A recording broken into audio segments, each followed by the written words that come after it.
चलो मुन्ना देखो जरा ध्यान देना कैसा है। 12th स्टैंडर्ड ओसीएम का 5th नंबर का टॉपिक स्टार्ट किया था। Emerging modes of the business हम लोग देख रहे थे। कुछ एग्जाम्पल्स आप लोगों को लास्ट लेक्चर में लिखवा के दिए थे। राइट, सिंपल है। चलो, राइट है ना, इंपॉर्टेंट है। एग्जाम के अंदर में इसके ऊपर स्ट्रेट फॉरवर्ड क्वेश्चन आएंगे। ई बिजनेस, इलेक्ट्रॉनिक बिजनेस के बारे में हमने कल कुछ पढ़ा था। कुछ लाइव रियल लाइफ एग्जाम्पल्स हमने देखे थे। उम्मीद करता हूँ वो एग्जाम्पल्स आप लोग लिख करके रख रहे हो अपने पास में। राइट, उसके बाद स्कोप ऑफ ई बिजनेस देख लिया था। B2B, B2C, B2A, C2C, B2A and C2A। Yes और नो, एक छूट रहा है हमारा कोई तो, C2B। बेनिफिट्स ऑफ बिजनेस देख लिए थे। ई बिजनेस, बाइंग सेलिंग प्रोडक्ट अभी देखेंगे। पहले देखेंगे लिमिटेशंस। टोटल कितनी लिमिटेशंस है बेटा? 8। Frequently asked question in the examination, limitations of the E business. Bar bar exam में पूछा जाता है, अच्छे से सभी ने ध्यान देना। नोट्स नहीं किया? ये ले,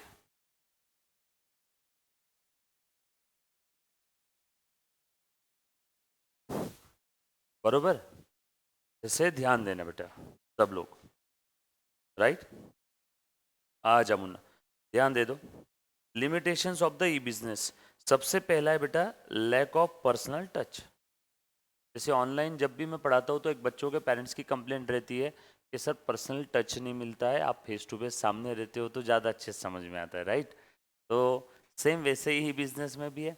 जब भी आप किराना दुकान से शक्कर खरीदने जाते हो, अगर कुछ खराब निकला तो आप उसके मुंह पे जाके वापस आके मार सकते हो क्या आसानी से?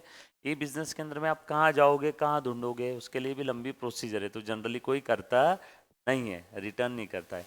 अभी तो खैर अमेजोन ने तो बहुत अच्छी अच्छी पॉलिसी लाई, पसंद नहीं है तो तुरंत 1-2 दिन में भी रिटर्न कर सकते हैं। बट जनरली ई बिजनेस के अंदर में ये तकलीफ आती है, पर्सनल टच नहीं मिलता सेलर का। राइट, तो ये पहला वाला है। बस इतना ही लिखना है, और आप इसके आगे एक सेंटेंस भी लिख देते हो, है ना, या फिर इसी को एक्सप्लेन कर देते हो तो भी काम आपका हो जाएगा। बट मैंने नोट्स के अंदर में आपका टेक्स्ट बुक पूरा कवर किया हुआ है, इसलिए मैंने थोड़ा सा और आगे डिटेल में दिया है बेटा। Can not touch the product मतलब क्या? अमेजोन पे आप देखते हो कंप्यूटर बेचने के लिए फोटो दिखता है सिर्फ, आप उसको टच कर सकते हो क्या? नो। आप अगर कोई शॉप में जाओगे तो कंप्यूटर देख ठोक बजा के ऊपर नीचे आगे पीछे देख करके लोगे कि नहीं? बट आप वैसे ऑनलाइन में नहीं कर सकते हो। दूसरा, सी बात है, फोटो में बहुत चीजें अच्छी दिखती है, असली में कैसी है वो आप जब टच करते हो तो भी समझ में आएगा। सिद्धार्थ, बराबर है कि नहीं भाई? अरे मैं पूछूं भी नहीं क्या? मैं नॉर्मल पूछ रहा हूँ। देख, जैसे तू बैग, फोटो अमेजोन पे बच्चे बैग खरीदते हैं, कॉलेज बैग, मैं उसकी बात कर। कॉलेज बैग कितना मस्त दिखता है, इमेज प्रिंटेड वगैरह उसके ऊपर में, जब एक्चुअल में बैग आता है तो जैसे बर्गर का फोटो अलग और एक्चुअल में बर्गर खरीदते तो अलग ही दिखता है, तो वो अलग। Just because of lack of personal touch. Delivery time, delivery time, आप नीचे किराना दुकान से आके फट से दूध लेके आ सकते हो, लेकिन वही अगर किसी ने बोला अमेजोन पे ऑर्डर करो या कहीं पे स्विगी डिलीवरी पार्टनर पे ऑर्डर कर लो कि, है ना, आजकल वो चालू किया ना उसने, ग्रोसरी भी आपको मिल जाती है उसके ऊपर, इंस्टामार्ट। तो वहाँ पे दूध आप जितने जल्दी नीचे जाके ला सकते हो उतनी जल्दी उससे आएगा, क्या उससे 1 घंटा लग जाएगा, नीचे 5 मिनट में आप लेके आ जाओगे। कि हर सोसाइटी के नीचे आजकल ग्रोसरी शॉप होती है। तो ये डिलीवरी टाइम की बात चल रही है। टाइम लैग है, इसकी वजह से कस्टमर नाराज हो जाते हैं, है ना, खाना तो ठंडा हो जाता है। यस और no. Then difficult to deliver the perishable goods, वही खाने की बात कर रहा हूँ, है ना, जैसे कि नहीं खाना खराब हो गया, ठंडा हो गया, टाइम लग गया तो। देन उसके बाद in traditional business you get a product immediately, Amazon assures 1 day delivery, इसमें आप 1 दिन लग जाएगा, बराबर है, 2 दिन।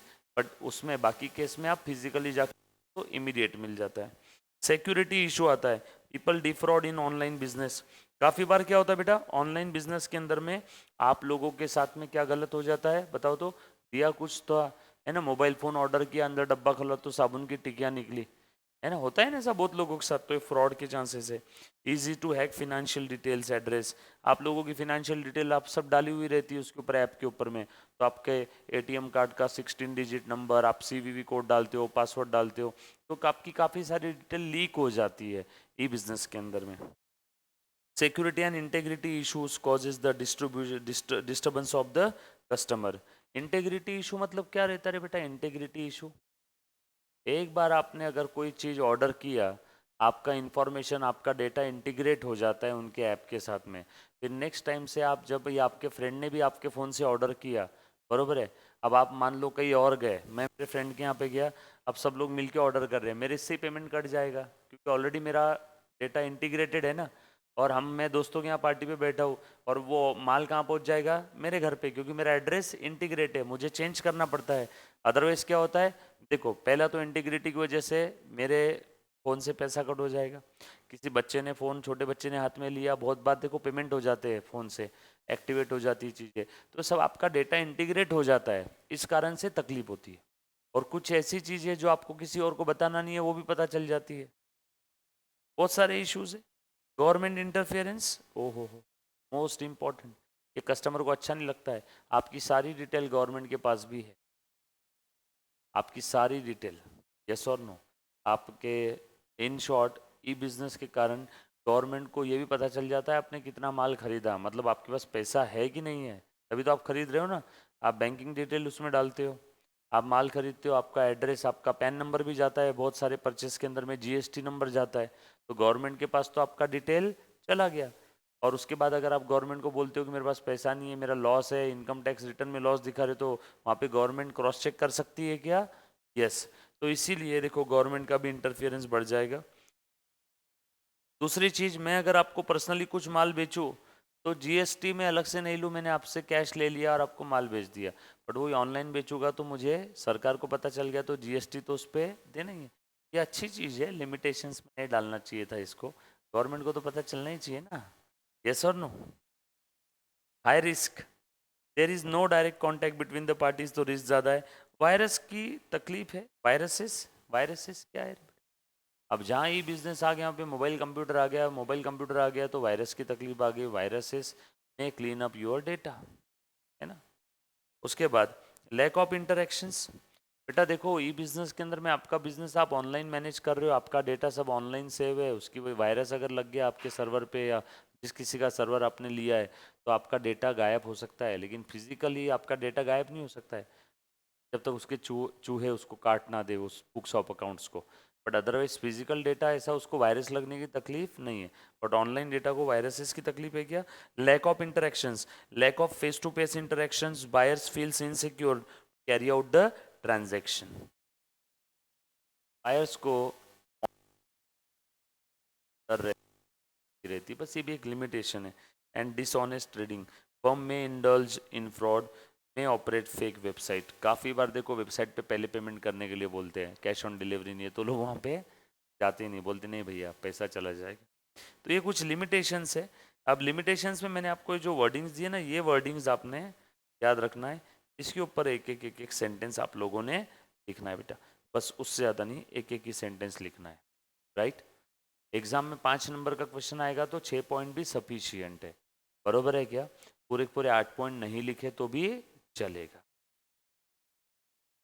ऑनलाइन ट्रांजैक्शंस का मीनिंग बोलो बेटा। ऑनलाइन ट्रांजैक्शंस क्या होते रहे? Online transactions anybody? अरे करते हो तो आप लोग ऑनलाइन ट्रांजैक्शन, सर क्या एग्जांपल? अरे स्विगी से ऑर्डर किया, ऑनलाइन ट्रांजैक्शन है। फिर अमेजोन से ऑर्डर किया, ऑनलाइन ट्रांजैक्शन है। वाया इंटरनेट आप कुछ परचेज सेल कर रहे हो, may be goods may be services, तो वो सब क्या है? Online transactions. पेमेंट्स कैसे हो रहे हैं? ऑनलाइन। रिसीट कैसी हो रही है? ऑनलाइन। ये सब क्या है? Online transactions, right. देखो ऑनलाइन ट्रांजैक्शन को एक सेंटेंस में बड़े प्यारे तरीके से बताया है, transactions done through the internet, process of buying and selling through the internet, consumers purchase a product and pay through the online transactions, it is secure and password protected, online transactions cannot be done without internet, internet ही नहीं है तो online transactions भी होगा नहीं। उसके बाद procedure for online transaction, भाई साहब क्या प्रोसीजर है बताओ।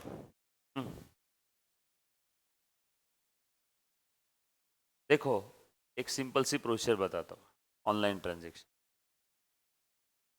स्विगी आप सबसे पहले जब डाउनलोड करते हो फर्स्ट टाइम, तो डायरेक्ट ऑर्डर कर देते हो या पहले वो स्विगी आपको परेशान करता है, आपका नाम क्या है, आपका मोबाइल नंबर क्या है, आप कहाँ रहते हो, आपका एड्रेस क्या है, मतलब वो जो परेशान करने वाली प्रोसीजर है वो क्या चीज़ है मालूम है? पहले आपको अपने आप को स्विगी के ऊपर रजिस्टर्ड करना पड़ता है, सही है ना? कि first time direct Swiggy download करते ही थोड़ी ना ऑर्डर करते आता है। उबर ओला का ऐप डाउनलोड करो, पहले आपसे आपकी जन्म कुंडली पूछ लेते वो लोग, आपका नाम अता पता ये वो सब कुछ। कुछ कुछ तो ऐसे ऐप या वेबसाइट है जो आपको आपकी बैंक डिटेल भी लिंक करने के लिए बोलती है उनके साथ। तो वो सब क्या है, बोरिंग प्रोसीजर, रजिस्ट्रेशन करो। यस और नो? जैसे आपने फर्स्ट टाइम ओनली लेक्चर्स का ऐप डाउनलोड किया होगा तो फर्स्ट टाइम आपको पूछा होगा ना आपका नाम क्या है, आपका मेल आईडी क्या है, आपका नंबर क्या है, यस और नो, है ना? तो ये रजिस्ट्रेशन प्रोसीजर है, फर्स्ट स्टेप। सेकेंड स्टेप क्या है बेटा? फिर ऑर्डर प्लेस करो। फिर स्विगी के ऊपर आप सर्च करते हो आलू भटूरा चना कुलचा ये वो, है ना? फिर आप सर्च करोगे और फिर ऑर्डर करोगे, बरोबर है कि नहीं? तो मतलब आप ट्रांजेक्शन करोगे, ऑर्डर प्लेस करोगे, और सबसे लास्ट में आप क्या करते हो? पेमेंट।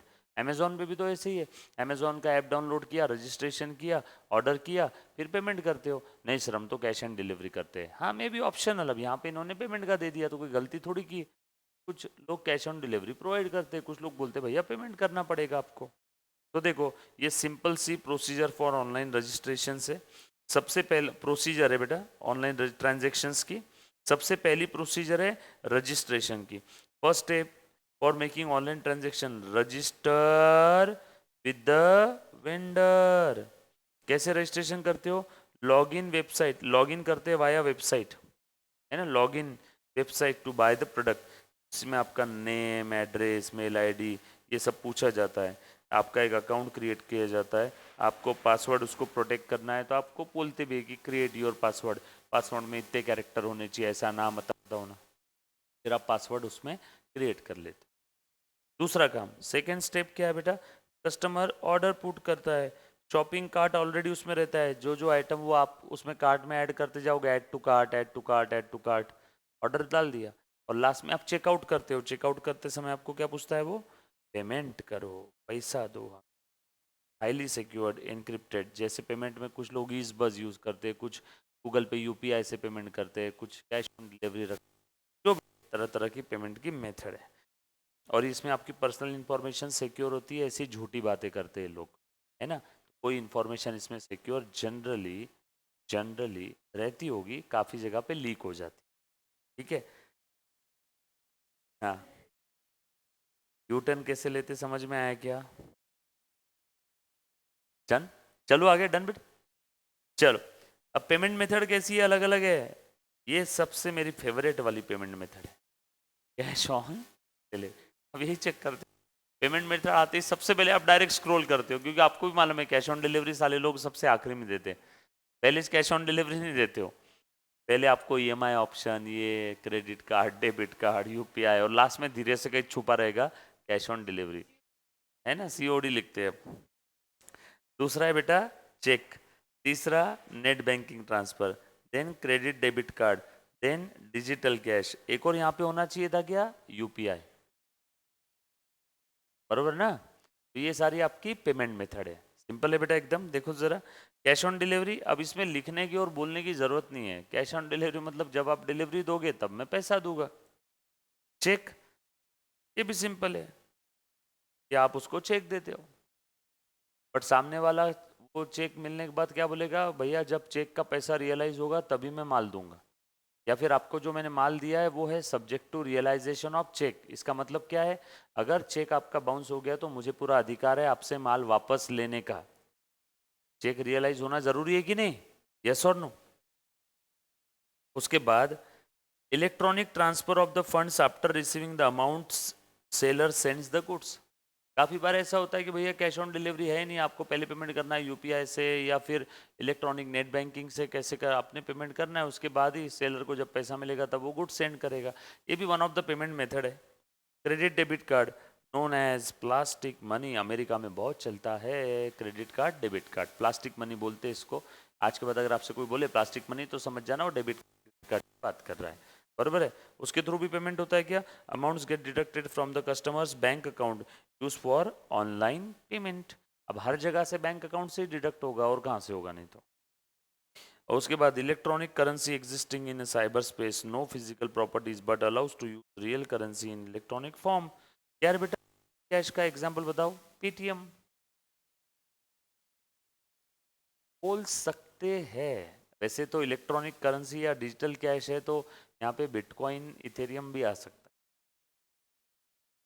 वो तो 5 साल से चल रहा है बट आया नहीं अभी तक।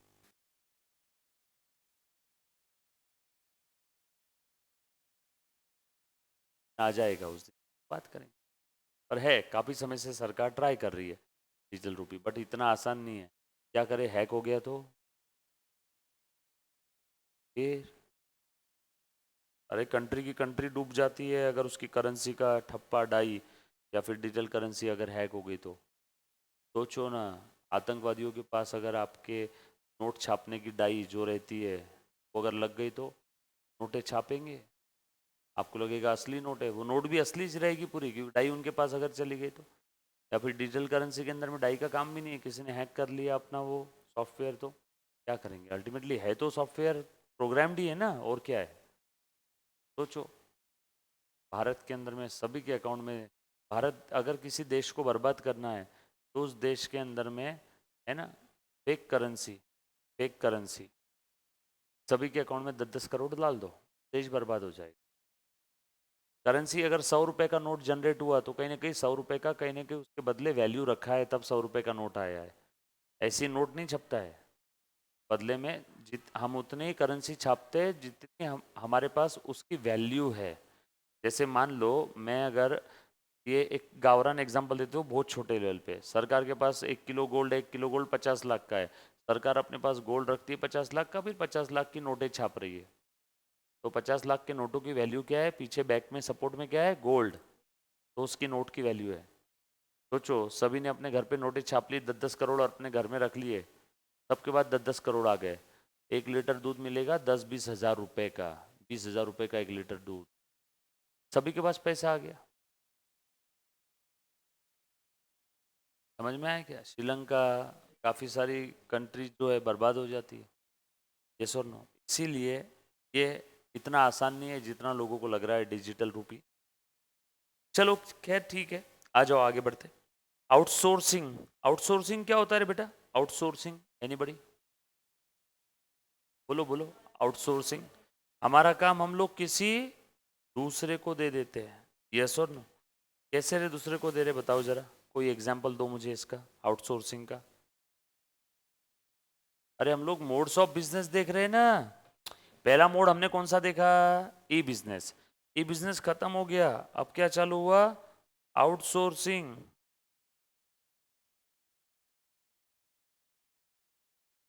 या तो धंधा खुद करो या तो किसी से करवा के लो।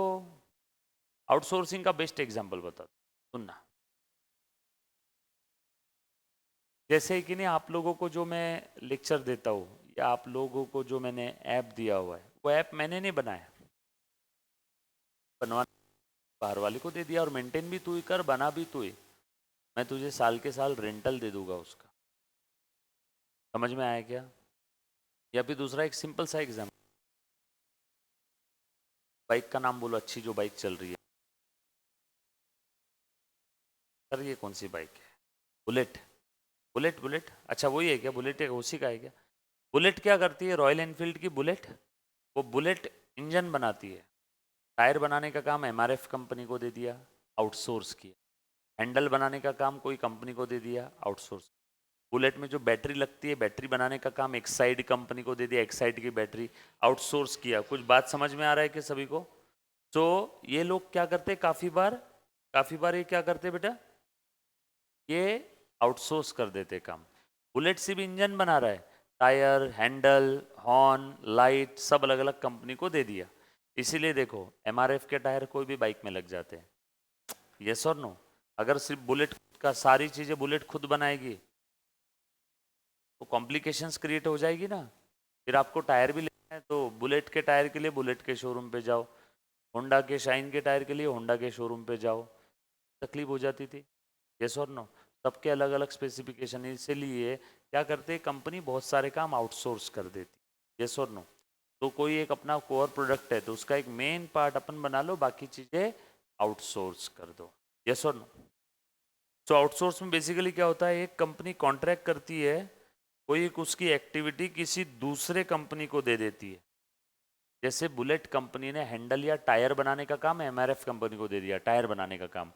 तो बुलेट कंपनी एक कंपनी है और दूसरी कंपनी कौन सी है, डिफरेंट कंपनी यहाँ पे एमआरएफ। यस और नो? कंपनी ने काम क्या किया बेटा, कंपनी ने आउटसोर्स कर दिया कोई तो एक एक्टिविटी, और यहाँ पे कौन सी एक्टिविटी है, टायर बनाने की।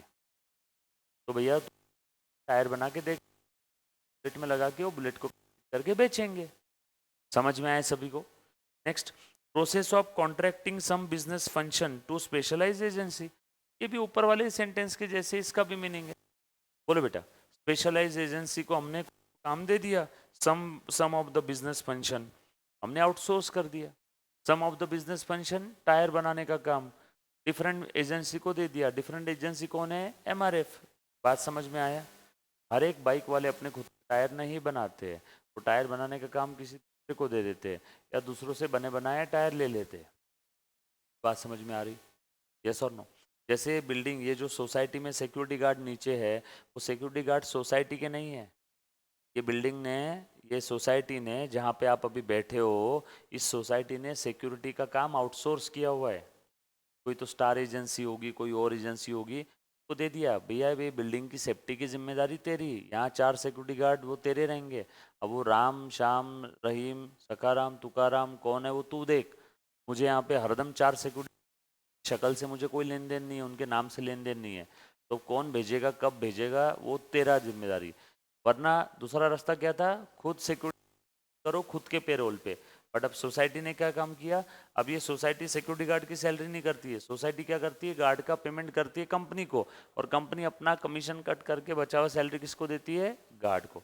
सर इससे अच्छा हम ही रख लो कम काम, बट वो छोड़ के जाते रहेगा ये, वो कंपनी। अगर कोई छोड़ के गया, कोई मर गया, कुछ हो गया, कंपनी 4 गार्ड से मतलब है।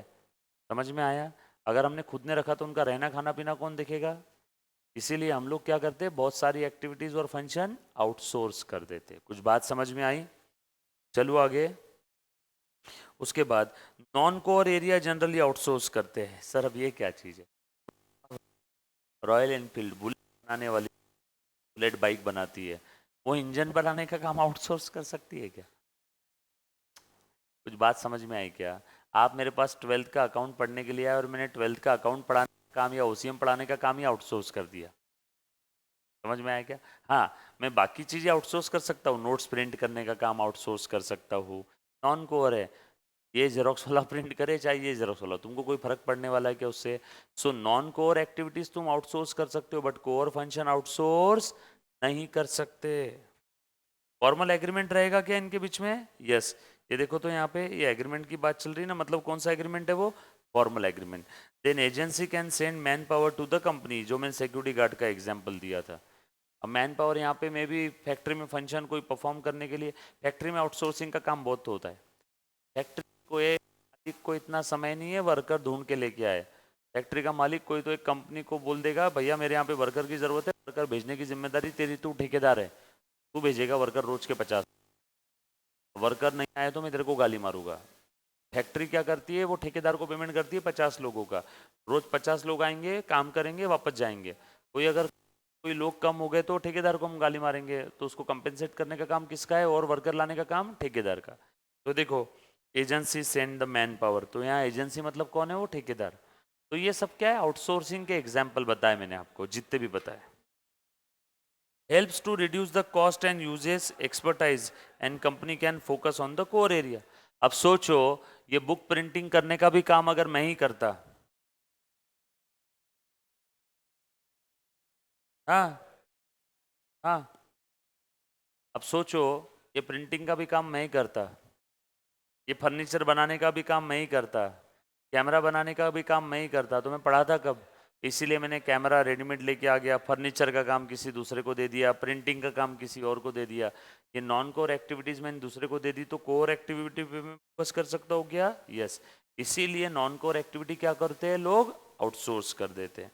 और इसकी वजह से होता क्या है, अब सोचो प्रिंट करता तो मुझे पहले प्रिंटिंग मशीन लाना पड़ता क्या, मेरी कॉस्ट बढ़ जाती क्या? लेकिन अब मैंने आउटसोर्स कर दिया, वो भैया मशीन मेंटेनेंस, शाही, इंक, इलेक्ट्रिसिटी, आदमी, वो सब तेरा झंझट। मेरे को कल सुबह नोट्स प्रिंट करके चाहिए, बाकी तेरी मशीन खराब है, उसमें इंक नहीं है नहीं है, इलेक्ट्रिसिटी है नहीं है, किसका टेंशन? कुछ बात समझ में आई क्या? और मैं करूंगा तो इतनी अच्छी क्वालिटी से प्रिंट नहीं आएगी, क्योंकि मेरा उसमें एक्सपर्टाइज नहीं है। एग्जाम्पल यहाँ पे कुछ दिए, एग्जाम्पल्स हमने बहुत सारे देख लिए, एग्जाम्पल इसके भी दिए तो भी चलेगा। एक वो मूवी आई थी ना, बैंड बाजा बारात। आजकल तो शादियों का काम आउटसोर्स हो जाता है, मालूम है क्या सभी को? पहले क्या होता था, पहले के ज़माने में हम खुद भवन ढूंढते थे, हम खुद उस्ताद ढूंढते थे, खाना बनाने वाला, हम खुद सब्जियां ला के देते थे उसको, हम खुद सारा हम करते थे शादी का, हम सारी चीज़ें करते थे। लेकिन आज के टाइम पे वो वेडिंग वाले क्या रहते, वेडिंग इवेंट प्लानर, उनको बोल देते भैया इस दिन शादी है, ये दूल्हा, ये दुल्हन, और ये हमारे 100, और ये 100 उधर के 100 इधर के 100 मेहमान, इनकी लिस्ट कौन कहाँ से आएगा, ये सब तेरे मत थे। सिंदूर से लेके पंडित तक सब समझ में आया क्या? और अपन लोग एंजॉय करते हैं शादी, और ये हमारे प्रोग्राम्स की लिस्ट है। वो ये गाने रहेंगे, वो गाने भी तू लेके आ, कहाँ से लाने हैं, डांस, वो लाइटिंग का भी, स्टेज भी तू बना, मुझे कोई लेन देन नहीं है, तेरी रकम बोल 50 लाख, ये 50 लाख ले, कुछ भी कहीं पे भी कोई कमी नहीं रहनी चाहिए, बारातियों का स्वागत होना चाहिए अच्छे से, ये डांस गाने का प्रोग्राम है, तेरा जॉकी लेके आ, वो क्या वो एंकर रहते ना, वो एंकर भी तू ही लेके आ, सब तू ही लेके आ। देखो कितना आसान हो गया काम, कम 1000 काम रहते हैं शादी के। तब हमने क्या किया, वेडिंग प्लानर वाले को क्या कर दिया बेटा, आउटसोर्स कर दिया। राइट? आवाज आ रहा है सभी को? उसके बाद नीड फॉर आउटसोर्सिंग, आउटसोर्सिंग की जरूरत क्या है बेटा, ताकि हम लोग कोर एरिया पे कंसंट्रेट कर पाए, हमारा टाइम एनर्जी पैसा बचेगा, and with increasing competition improving the quality becomes necessary. इसीलिए हम लोग कोर, ताकि क्वालिटी अच्छी रहे, तो इसलिए नॉन कोर क्या करो, आउटसोर्स कर दो। इसके कुछ एडवांटेजेस है, सिंपल सिंपल है, देखो बेटा, कॉस्ट कम हो जाएगी, एंटरप्रेन्योरशिप एंड एक्सपोर्ट्स, क्या चीज है रे बेटा?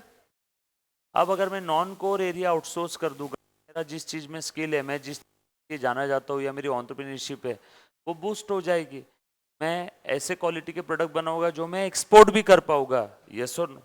देन उसके बाद मैन पावर कॉस्ट कम हो जाएगी क्या? अब ये सोसाइटी को सिक्योरिटी गार्ड का टेंशन है, कहीं कुछ जाने, मुझे क्या करना है, बस वो कॉन्ट्रैक्टर को पेमेंट करना है, मुझे अलग से कोई देखने की ज़रूरत नहीं है। और दूसरी चीज़, मैं अगर खुद प्रिंट करता तो मुझे प्रिंटिंग मशीन चलाने के लिए एक बंदा लगाना पड़ता है, लेकिन अब मैंने प्रिंटिंग का काम ही आउटसोर्स कर दिया, तो बताओ, नहीं मुझे बंदे की ज़रूरत, ना ही जगह की, ना ही मशीन की, तो मेरी मैन पावर कॉस्ट, मेरी बाकी कॉस्ट कम हो गई क्या? यस और नो? उसके बाद वॉइस लो लग रहा है क्या? हेलो, हेलो, हेलो, आवाज आ रहा है ना सभी को क्लियर? एक बार चेक करना बेटा, हेलो, हेलो, एक बार चेक करो, आवाज आ रहा है क्या? उसके बाद एक्सपर्ट सर्विस, मैंने वो काम किसी और को दे दिया, अब वो अच्छे से करेगा, वो एक्सपर्ट है सामने वाला, एक एंटरप्राइज को मैंने काम दे दिया, आ रहा है ना सभी को? मैंने एक एंटरप्राइज को काम दे दिया, वो काम और एरिया है प्रिंटिंग का काम, तो वो कर, मुझे एक्सपर्ट सर्विस मिलेगी क्या? Task are given to the skilled people, provides better service and less error. वही अगर प्रिंटिंग का काम मैं पंकज से, रोहित से करवाऊंगा, तो हो सकता है क्या करेंगे, पेजेस ठीक से नहीं लगेंगे। Emphasis on the core area, अभी हमने बताया सेम चीज है, नॉन कोर आउटसोर्स कर दिया तो मैं कोर एरिया पे ध्यान दे पाऊंगा। लेस इन्वेस्टमेंट, मुझे प्रिंटिंग मशीन लाने की जरूरत नहीं है, मेरी इन्वेस्टमेंट बच गई, मुझे बस डायरेक्टली प्रिंट का पेपर का पैसा देना है, 50 पैसे, 1 रुपया पर पेज जो भी है। इंक्रीज एफिशिएंसी एंड प्रोडक्टिविटी, हर एक चीज के लिए बस एक एक सेंटेंस लिखना है बेटा, एफिशिएंसी का क्या संबंध है? अरे भैया अब तुम बताओ, नॉन कोर काम दूसरे को दे दिया, कोर वर्क मैं करूंगा, तो मेरी एफिशिएंसी एफिशिएंसी या इफेक्टिविटी बढ़ेगी कि नहीं बढ़ेगी? यस और no? So increase efficiency and productivity, तो आउटसोर्सिंग की वजह से एक फायदा है। Knowledge sharing, outsourcing knowledge boost goodwill develops the company, क्या चीज है रे बेटा बताओ जरा? आउटसोर्सिंग की वजह से नॉलेज शेयरिंग या कंपनी का गुडविल कैसे बढ़ेगा? अगेन सेम, कोर एरिया मैं करूंगा, उसके ऊपर मैं ज्यादा ध्यान दूंगा, मेरी प्रोडक्टिविटी बढ़ेगी, इफिशियंसी बढ़ेगी, कॉस्ट कम होगी, कंपनी का गुडविल इंक्रीज हो जाएगा। तो एक एक वर्ड आपने हमेशा के लिए ध्यान रखना है। आउटसोर्सिंग के कुछ डिसएडवांटेजेस भी है, लैक ऑफ कस्टमर फोकस क्या चीज है रे बेटा, बोलो। Lack of customer focus. Maximum services मैंने अलग अलग ऑर्गेनाइजेशन को आउटसोर्स कर दी, तो उस कारण से होता क्या, मुन्ना प्लीज ध्यान देना, कस्टमर का फोकस हमसे हट। सोचो, बनाने वाली कंपनी है, हैंडल किसी और से किया, उसका लोगो हैंडल पे लगा हुआ है। टायर किसी और से बनवाया, उसका लोगो हमारे टायर का टायर पे लगा हुआ है ना, के ऊपर उस कंपनी का लोगो लगा हुआ है। बैटरी एक साइड के लिए, एक साइड ने उसका खुद का लोगो बैटरी पे लगा दिया। मतलब एक बुलेट के अंदर में कितने सारे ब्रांड आ गए हैं। कस्टमर को बुलेट गाड़ी दिखने की जगह एक साइड दिख रहा है, एमआरएफ दिख रहा है। समझ में आया क्या, लैक ऑफ कस्टमर फोकस। समझा मैं क्या बोलना चाह रहा हूँ। Threat to the security and confidentiality, हम लोग हमारे मेजर करते हैं के पास हमारा डेटा चला जाएगा क्या पूरा, यस और नो। मैंने एमआरएफ कंपनी को बोल दिया 50 लाख टायर बनाने हैं, तो बोलो वो समझ जाएगा, हाँ 25 लाख बाइक बेची है लगता है इसने, और एक बाइक में 2 टायर लगते हैं ना, तो हमारा डेटा सेफ है क्या, आप बताओ मुझे। तो lack of threat to the security and confidentiality, हमारा डेटा सेफ नहीं है, कॉन्फिडेंशियल नहीं है, इंफॉर्मेशन थर्ड पार्टी को चली जाएगी क्या। डिससेटिस्फैक्ट्री सर्विसेज, काफी बार क्या होता है, जैसे ध्यान देना, मैं काम आउटसोर्स कर देता हूँ, सामने किया, तो नुकसान किसका है, मेरा, मेरे कस्टमर का, मेरे गुडविल का। ये भी एक चांसेस हो सकते हैं, इसलिए डिसएडवांटेज में डाला। Ethical issue, employment opportunities taken away if the outsource from the other country. बोलो रे बेटा, हम लोग जो चीख चीख के चिल्ला चिल्ला के बोल रहे हैं भारत में रोजगार बढ़ाओ रोजगार बढ़ाओ, और हमने हमारे यहाँ के कुछ प्रोडक्ट का काम कोई कंपनी को दे दिया। समझ में आ रहे, तो यहाँ पे भारत में रोजगारी बढ़ेगी क्या, नो। एम्प्लॉयमेंट इशू आएगा कि नहीं आएगा, बल्कि कब आएगा, अगर हमने अदर कंट्री में आउटसोर्स किया तो ही आएगा। Other misunderstanding, no communication, poor quality, delayed services, ये कुछ बाकी चीज है बेटा।